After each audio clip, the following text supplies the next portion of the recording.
Let's go to abortion. Pero rape-related abortion. Sabi ng pinsan, ito yung Philippine Safe Abortion Advocacy Network at Gender Rights Incorporated. Isang Filipina woman at girl raped every 75 minutes. About 1 in every 8 Filipino women who resorts to abortion is a rape survivor. 70 women induce abortion every hour. Complications from unsafe abortion is one of the 5 leading causes of maternal death and a leading cause of hospitalization in the Philippines. 2012 alone, 610,000 Filipino women induced abortion. Over 100,000 women were hospitalized and 1,000 women died due to unsafe abortion complications. Since there is no access to safe abortion in the country, at least 3 women die every day from unsafe abortion complications. Ito po ang aking katanungan. Bilang presidente, at kung ika'y papalarin maging presidente ng Pilipinas, do you think, Senator Bong Bong, is it time to enact a law on abortion that would allow pregnant rape victims the choice of legal and safe abortion? Yes, I think for very severe cases, like you say, the majority of cases are rape victims, and I think that if it can be shown that they were raped and it was not consensual sex and that got them pregnant, then they should have the choice to abort or not. The other is incest, perhaps, if the mother, who is usually quite young, is not capable of has mental deficiencies, or is just not capable, emotionally or mentally capable to take care of a child, to have a child. Maybe those are the cases where we can say that abortion might be justified. But still, for me, the bottom line is, when it comes to the subject of abortion, it is a woman's decision, because it is her body. Meron din mga unusual cases ng nare-rape, pero they keep the child and they raise them as their own. Again, they must be given that choice. And the women, I think, well, all the women in my life, always, when we talk about this subject, when we talk about abortion, say, it's my body. I should decide. And I subscribe to that notion, and I think that's correct. But so that we do not go and get stuck in the moral issues of playing God, etc., or when life begins, all of those debates that have been happening around the world coming to abortion. To avoid all of that, we can make it very distinct and say rape victims, victims of incest. If the mother's life, health is in danger, if they take the pregnancy to full term, maybe that will be another possibility. But beyond that, I don't think we need to do more than that when it comes Senator to Bong abortion. Bong, this is totally against the position of the Catholic Church. Tayo'y 80% or more Catholics in this country, at ang sinasabi ng ating relihiyon ay walang conditions. Abortion is not allowed. It is killing an innocent human being inside the womb of a mother. What do you say to that argument? Well, I cannot argue theology. All I argue is what the statistics that you have given me. 60,000 people, 60,000 are hospitalized. Is that the figure? Yeah. Because of botched abortions. How many women die? Every day. That's more what I'm. And that's a more important consideration to you than, religion. If you're a public administrator, that should be the concern. Is this death rate so high? And we can do in one fell swoop, maybe we can avoid a large percentage of that. We should do it. Kasi maraming mga kwento. Halimbawa, I read a story about a woman na merong dwarfism, na hindi kaya mga anak. Meron naman isang doktor na pinaaral yung kanyang nagpaaral sa kanya. She was raped. There are incestuous rapes. So, kasi ang inaalaw dito sa Pilipinas ay yung tinatawag na therapeutic abortion. Na halimbawa, ang mga doktor ay nariyan at if you are choosing between the life of the mother to save the mother, Yes, you yes. know, you are allowed to do it. Yun ang That's aking right. pagkakaunawa. That's right. So, in cases, in severe cases, katulad nung sa mga minention ko, you are okay with abortion. Almost certainly, because we want to save the lives of people. We want to save the lives of women. And that's what, in effect, we will be doing if we allow these critical cases to avail of that therapeutic abortion that you mentioned.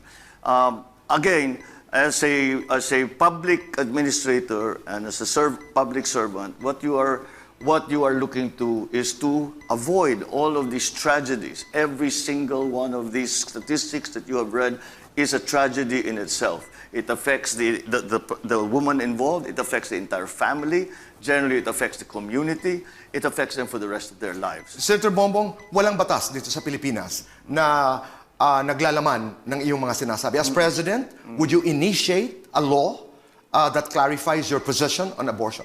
Well, if the Congress will pass a law, and that is the will of the people, and the majority of the Congress as representing the general populace, if it is their will that we have that, then Let's now go to abortion. Rape-related abortion.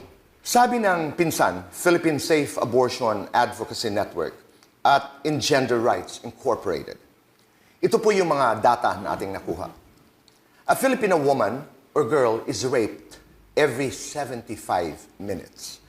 About 1 in every 8 Filipino women who resorts to abortion is a rape survivor. 70 women induce abortion every hour.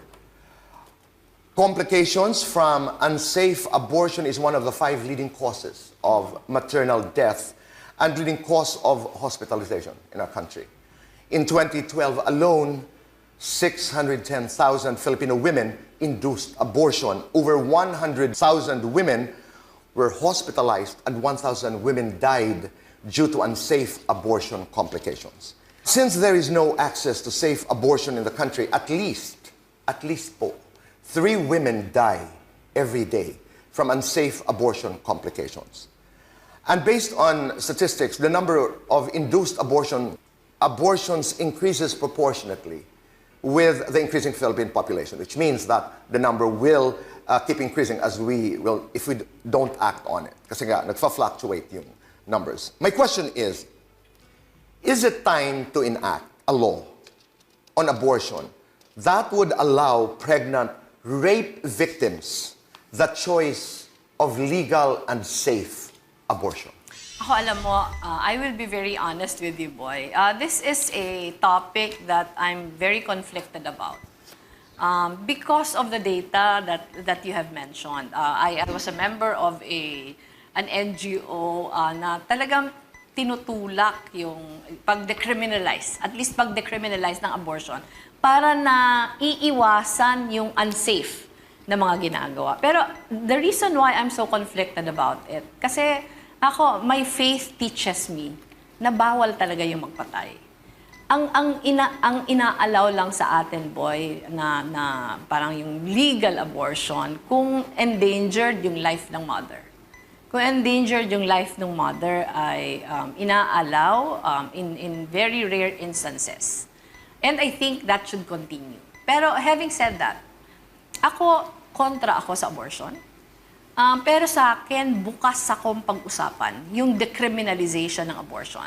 I would like to listen to more people about it.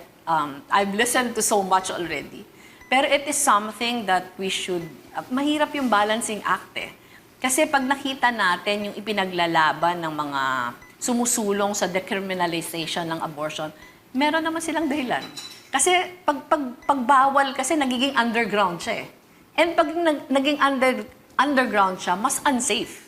Di ba mas unsafe kasi dahil hindi mo pinapayag, marami yung nagre-resort sa mga practices na hindi talaga siya medically safe. So sa akin, while I'm open to discussing decriminalizing abortion, if you ask me now if I am for or against it, I'm against abortion. Okay, pero may nasabi ka kanina na in certain instances, VP, na pag nasa danger ang buhay ng nanay, It is allowed. It is allowed. Can you expound on it? Pag nasa danger kasi yung buhay ng nanay, ang practice talaga, boy, ang pinakauna, sinasave talaga yung nanay. And I think that should continue. But doesn't that go against what the church says? Dahil ang church walang buts at walang ifs eh. Ang simbahan sinasabi, abortion, hindi. Pero sa akin Because kasi, you mentioned faith, VP. Kaya nga sinasabi ko na contentious siya eh. Contentious siya kasi if you're involved in the day-to-day, like I was, when I was still a practicing alternative lawyer, you come across so many victims of rape, you come across so many unsafe pregnancies. Okay. Lalo na, boy, kasi kadalasan yung biktima ng rape, mga minors. And talagang pag minor nagbuntis ay talagang laging questionable yung safety nung nagbubuntis. Dahil ang katawan ng minor ay hindi pang nanay pa. Ano talaga? In fact, we're doing a program with UNDP on teenage pregnancies. And ako, I would have to admit, I'm conflicted. My faith tells me that abortion is not to be allowed. Have you had discussions with priests? Yes, With yes. your counselors? A lot of discussions already. Okay, all right. So you've expressed your views that in as much as you are against abortion, you're conflicted and I'm conflicted. your work in progress. Totoo. Kaya nga sinasabi ko, boy, I'm open to more discussions about it. Kasi ako, paniniwala ko, masama siya. Pero yung realities kasi, and the lessons from other countries also. Kaya ako, I know of a lot of friends from the NGO community who are really pushing for decriminalization of VP, abortion. meron nga mga kwento, isang doktor na nagbuntis dahil ni-rape siya ng nagpaaral sa kanya. May isang babae na may dwarfism, nabuntis, because unsafe din ang kanyang abortion. Maraming mga kwentong ganun. At saka kung babalikan natin yung statistika na may kinalaman sa mga bansa na dati, mga Katoliko, I mean the Catholic countries, Brazil, kung taga saan ang ating Santo Papa, at marami pang mga bayan ay bukas na. On certain conditions. Meron nga mga bayan na upon request of the woman, ay pwede ang abortion. Doon naman ako, boy. Hindi ka pwede doon? Hindi ako pwede doon. Because that's Ako, arbitrary. klaro yun sa akin. Klaro yun sa akin. Kasi para sa akin, yung pagbubuntis is a responsibility. Pero hindi ba pagpapahalaga yan doon sa babae? Doon sa, that's women's rights, you know? Totoo. And talaga yung women's advocates, women's rights advocates, boy, talagang merong mga diskusyon about this. Pero sa akin kasi, boy, napaka-klaro sa akin nun eh.